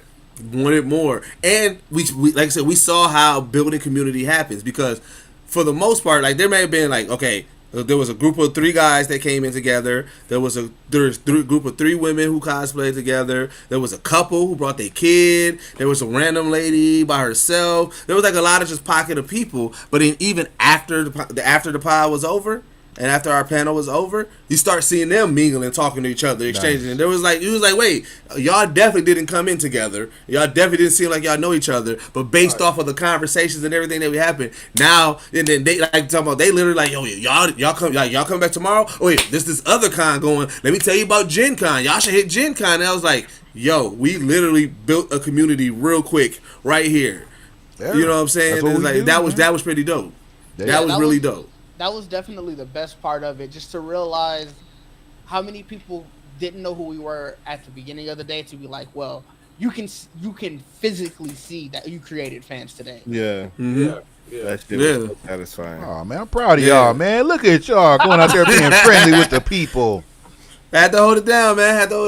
You know, and then like I said, we premiered. We did the trailer again. Showed them the trailer. Opened up the floor for conversations about like what the Black Geek documentary, what you wanted to include in. Mm-hmm. And to Bacardi's point, what he said is that, or I don't know, maybe been a trip, but the diversity in our crowd and the conversations that everybody was able to tap in, like it clearly says the Black Geek documentary, but the conversation wasn't just straight only for what was a black person's opinion. You know, there was you know, everybody. There was we had a nice diverse cast of people in our pod, in the crowd. So it was like we was able to have some really dope conversations around what type of things. And again, it came up organically, like, oh man, y'all should really just do a series. And it's like, well, now that you mentioned that, right. You know. And so like that was really, it was just, again, it took me back to our roots when we was doing like Mogul Nights,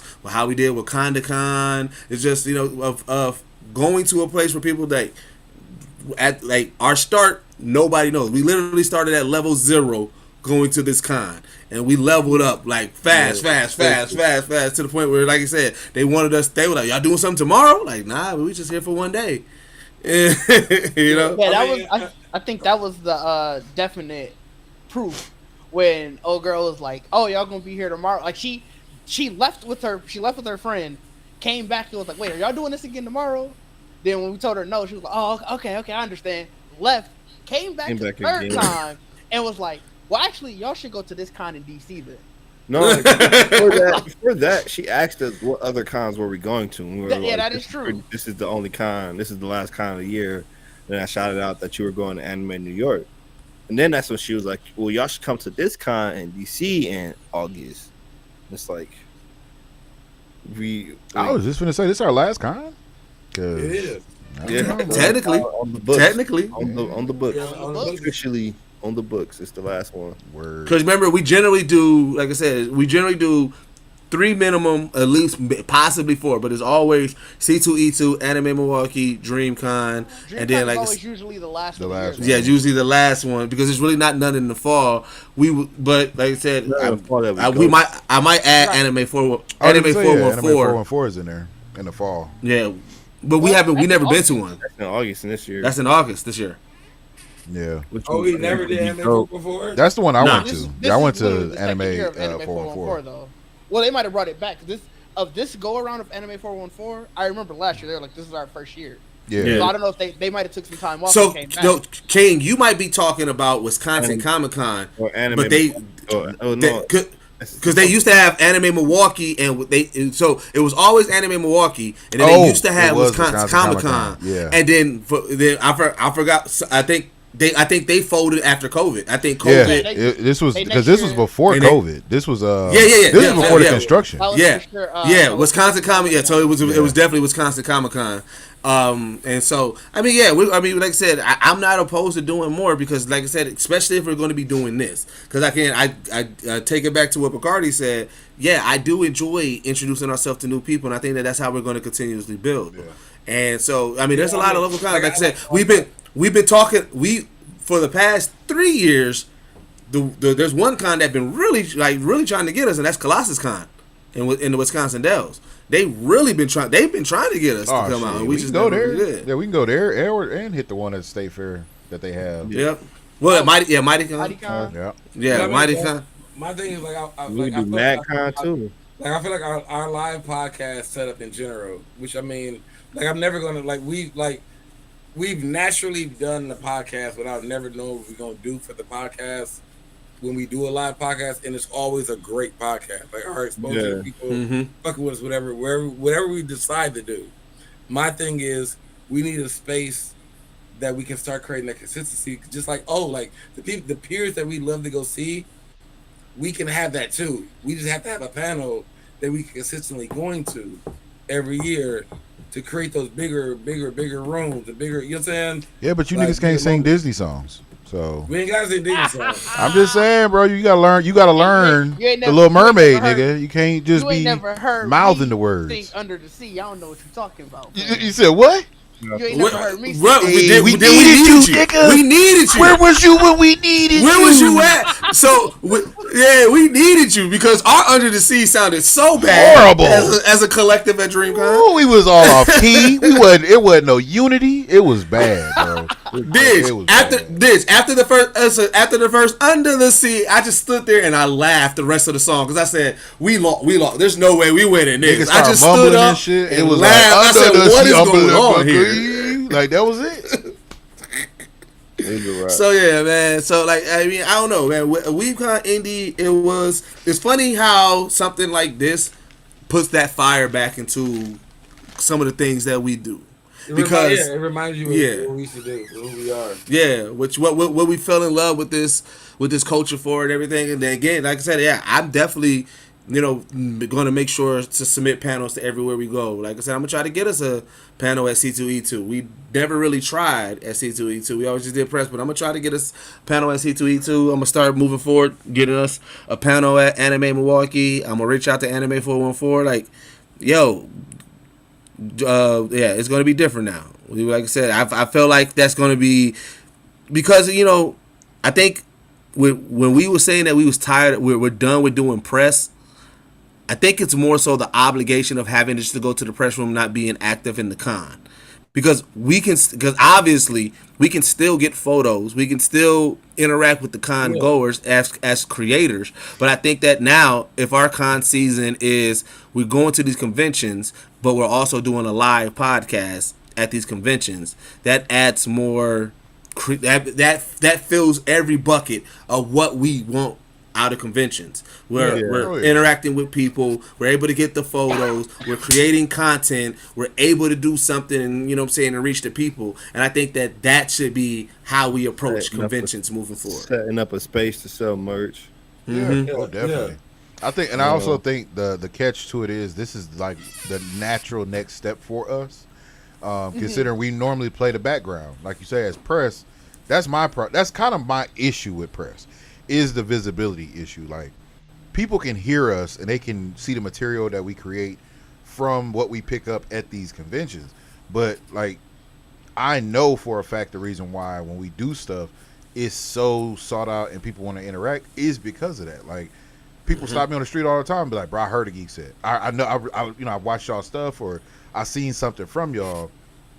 So I think every time you give a person an opportunity to even see the name, search the name, and then look online and see our footprint, that opens the door for a fan, to build that, for someone to become a fan, should I say, because then they get an opportunity to be like, oh, y'all really working, y'all really doing shit. It's not just y'all just hit the ground running and y'all don't really know what y'all got going on. Like, no, we have things that entertain people, and it's from so many different aspects, whether it's podcast people, the clothes people, the just us, creating stuff, and the questions, and like that's part of it now. Is like we're creating reels, shorts, documentaries, travel vlogs, all kind of things where we don't get a chance to tell everybody that. And by going to a smaller con or just creating a panel, creating that one-on-one interaction with people, we'll be able to like really serve it to them. Like, here, the way we generate a conversation, we always got something that connects to that conversation. Whether we talking about movies, games, animes, whatever, they can always refer back to some material that we created where it's like, oh man, I'm fucking with that. You know what I'm saying? So we have to naturally now have to do this. You know what I'm saying? Because what else can we do? We do everything else. Yeah. So, I mean, like I said, that's the main thing that I took from this Weebcon trip and everything like that. Is just like, even like I said, with the man on the street conversation content and doing the panels, like I'm excited to do more, because like I said, even though we said that DreamCon is generally our last con, now even opening up to those smaller cons and things like that, we might be like say, hey, matter of fact, that's good. That's going to be part of my recommendation when we do our recommendations in a few minutes. Is going to be, let us know what the cons are in y'all area. Drop them in the comments. Let us know, because we are going to start filling our schedule. Start filling up our calendar with cons that, especially if they're around the Midwest or the easy, accessible. We can drive through it. You might really You might actually see it. At least a day. Mm-hmm. So that's matter of fact, that's what I'm gonna at Trip. Make sure you grab when you clip this up. Make sure you grab this. Let them know. Hey, let us know which city y'all in and what cons is in y'all city. And if y'all want to see Geekset, do Geekset live in y'all city, man. Make sure we get that clip out there. Yeah, bro, you got to make it to Bo. Where Bold from? Why the fuck you ain't been to a con? It's crazy. Yeah, Bold, where are you from?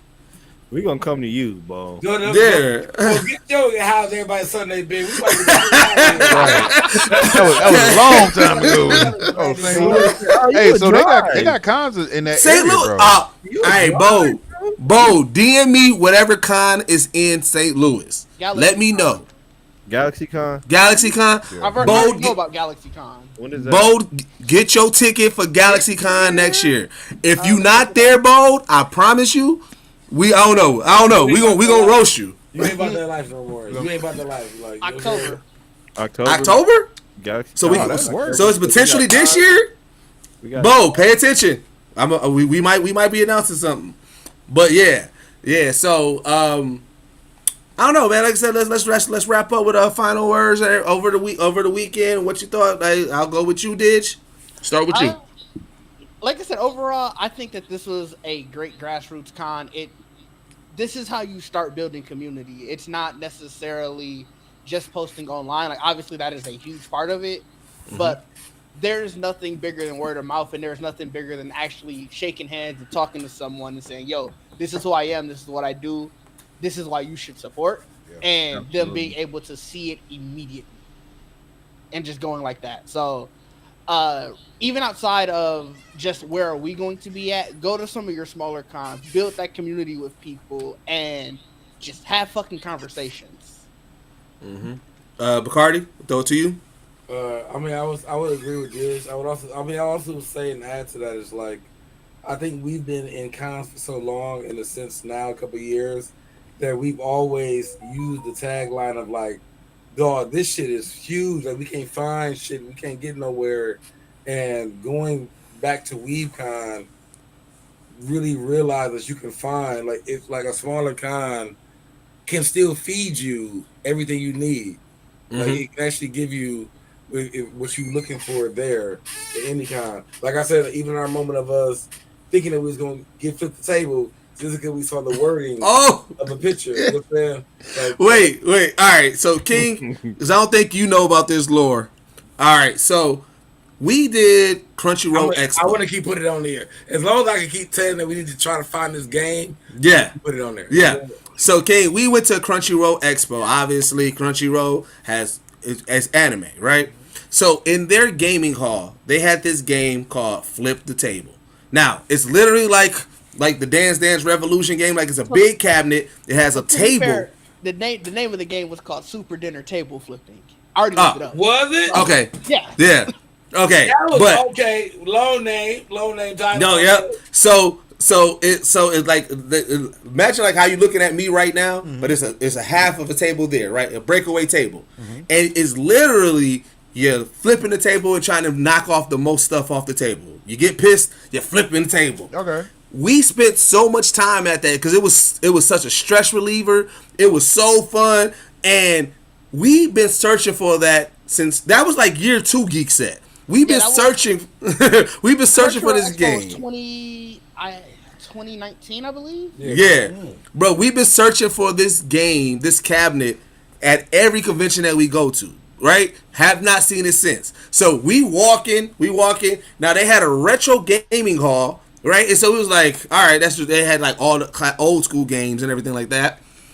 But then we walked past this one gaming hall, and all we saw was Japanese gaming. Yeah, well, it's Japanese gaming back there, so we were like, we're in. Yeah. So the joy in our faces of the potential of seeing this game again.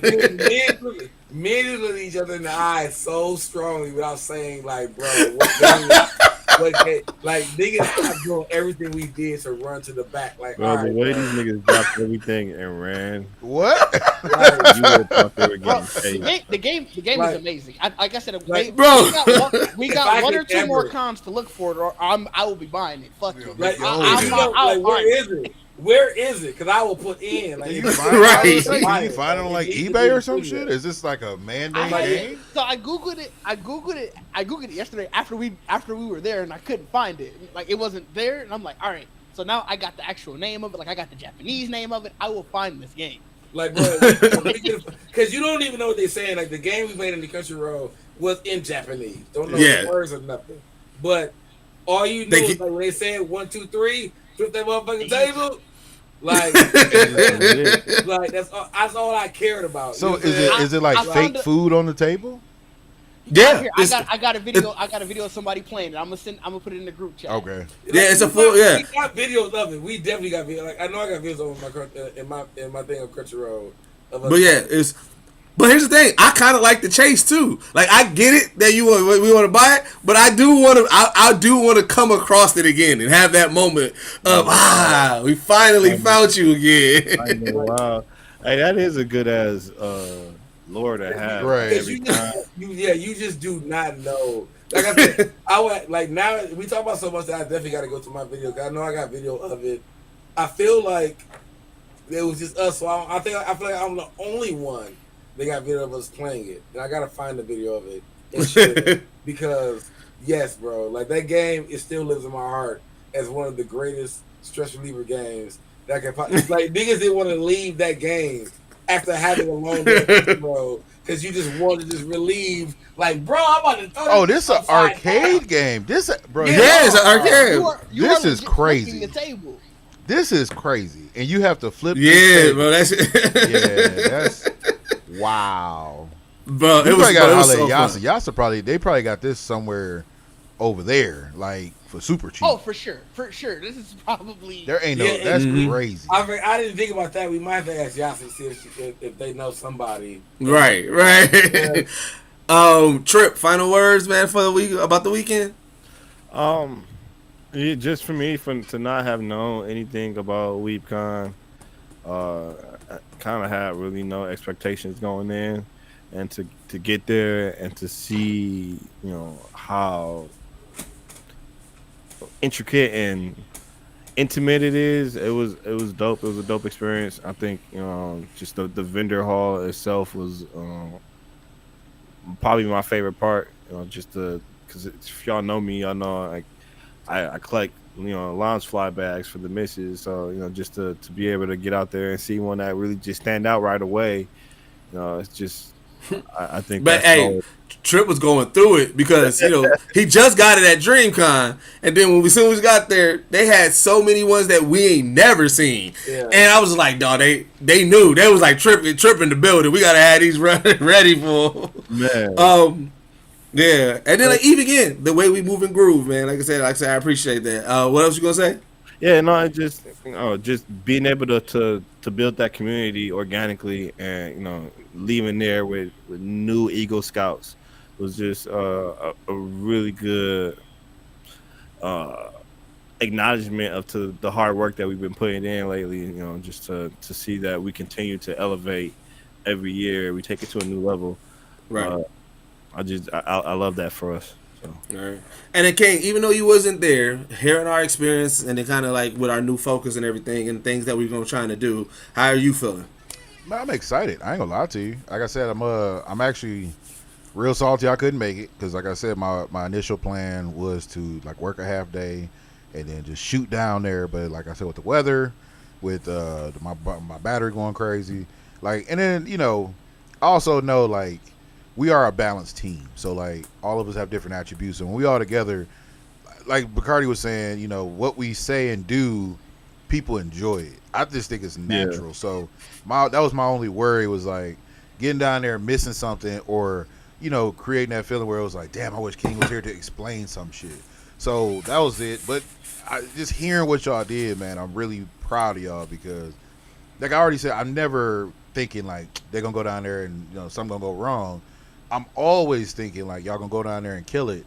But my only thought was it being a new con. Like I said, I was trying to look up footage of Weebcon Indy, and that's when I realized there isn't any. Like, this is literally gonna be the first one.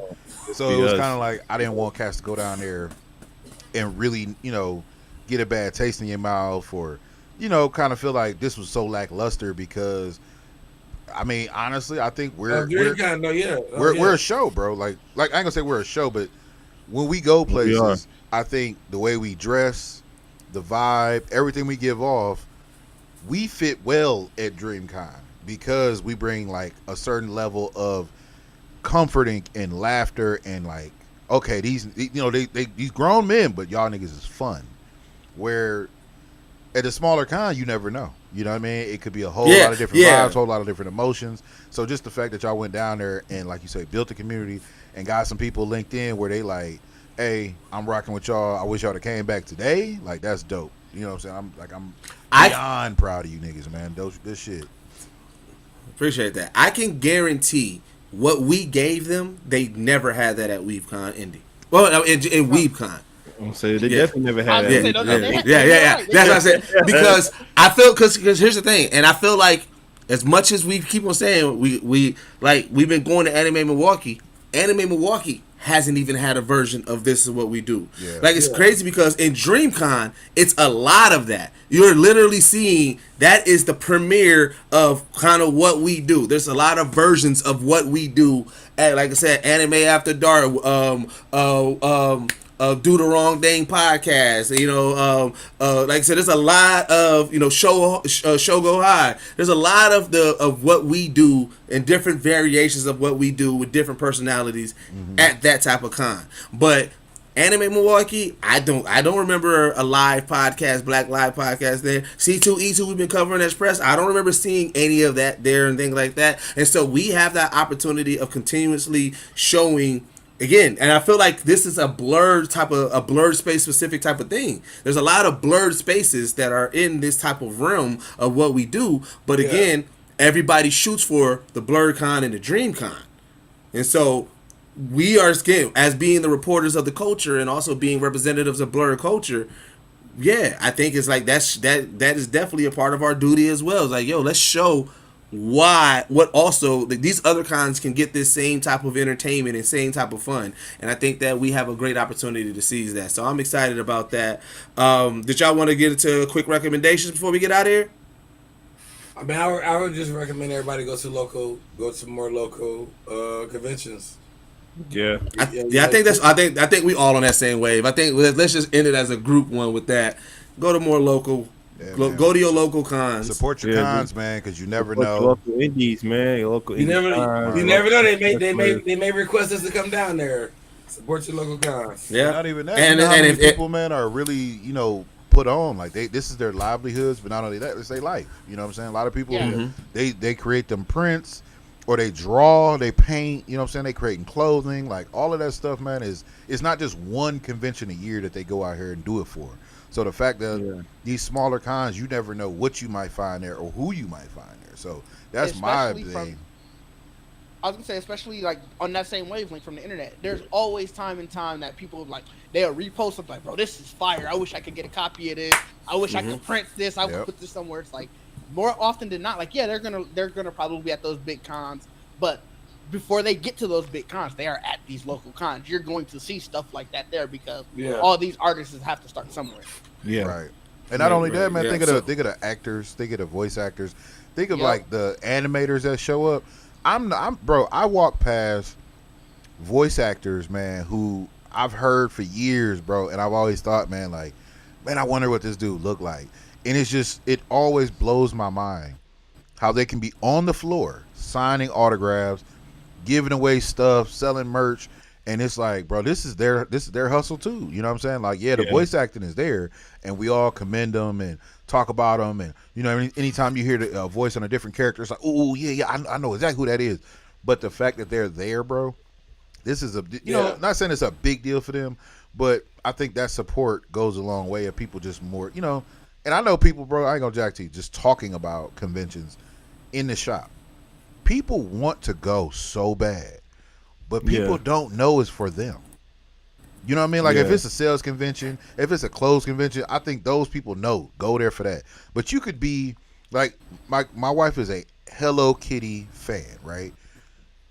I told her, like, dude, you go to these conventions, go to Anime Milwaukee, you're going to find so much stuff you like, or just something you never even knew was there. And she went, I think, she went to Anime Milwaukee with her friend. Bro, found so much shit. And I'm thinking, like, now you need to go to C2E2. Now we got to go to DreamCon. You know what I'm saying? Just so you can see, like, you're not the only one. It's so many people like you that go to these places and be timid and just be so scared that they're not going to fit in or they're not going to fall in the, into the mold, where it's like, nah, man, you come here and create your own. You know what I'm saying? You come here and you could be the one that makes the group. You know what I'm saying? So that's the thing. Don't be afraid. Just really explore. Go out here, man. Have some fun. It's a convention. Yeah. Facts. Oh, that's right, dude. I saw. And there's a convention for everything. So don't even think about it. Like, just go find your geek. Go find your. There's a geek convention for everything. Find your geek, man. But so listen. If y'all if you was here from, because you was at our Weebcon panel, hey, appreciate y'all tapping in with us. Like I said, we definitely hope you guys stay and and consume more of our content. If you are just one of our OG people that are always here, man, thank you for continuing rocking with us. Again, put in the comments. Reach out to us. Let us know what cons is in your area as we continue to try to figure out, where else we can do this at. And then if you are one of our silent viewers, you got 100 people viewing. Hey, out to the 100. Jump into the chat, man. Come into the chat. We want to see more of y'all talk, man. Listen here. We got, Snacks ain't gonna bite. Right. I know some Snacks is probably Bo ain't gonna roast you, man. Novice is gonna show love. Like we got people here, man. Come through, man. But as always, this is the only podcast that blend hip hop culture and geek culture together, and we are out. Peace. The one.